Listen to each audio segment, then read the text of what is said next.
Hi అండి, అందరికీ నమస్కారం. నేను మీ కవితా కర్ణాకర్.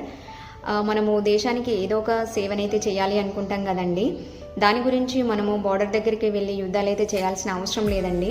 ఎందుకంటే మనం చదువుకున్న వాళ్ళమైనా సరే, చదువు లేని వాళ్ళమైనా సరే దేశానికి సేవనైతే చేయొచ్చండి.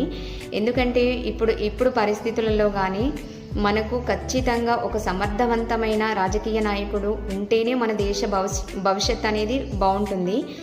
దాని గురించి మనము ఎలాంటి ప్రలోభాలకు లోనవ్వకుండా నీతి నిజాయితీగా ఓటేసినప్పుడు మాత్రమే అది సాధ్యమవుతుందండి. ఎందుకంటే ఫస్ట్ మనం ఏమనుకుంటాము, రాజకీయ నాయకుల్ని చేంజ్ చేయాలి అనుకుంటాము, వాళ్ళలో మార్పు రావాలి అనుకుంటాము. మనకి బీఆర్ఎస్ ఉంది, కాంగ్రెస్ ఉంది, బీజేపీ ఉంది, ఇప్పుడు కొత్తగా తెలంగాణలో వచ్చేసి మనకి టీడీపీ వస్తుంది, జనసేన వస్తుంది.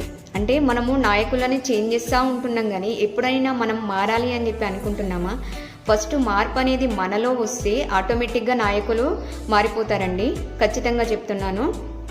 ఎందుకంటే ఇప్పుడు వచ్చేసి మున్సిపల్ ఎలక్షన్లు అయితే వస్తున్నాయి. ఖచ్చితంగా మీరు ఎలాంటి ప్రలోభాలకి లోనవ్వకుండా నీతి నిజాయితీతో ఓటేస్తారని చెప్పి భావిస్తున్నాను.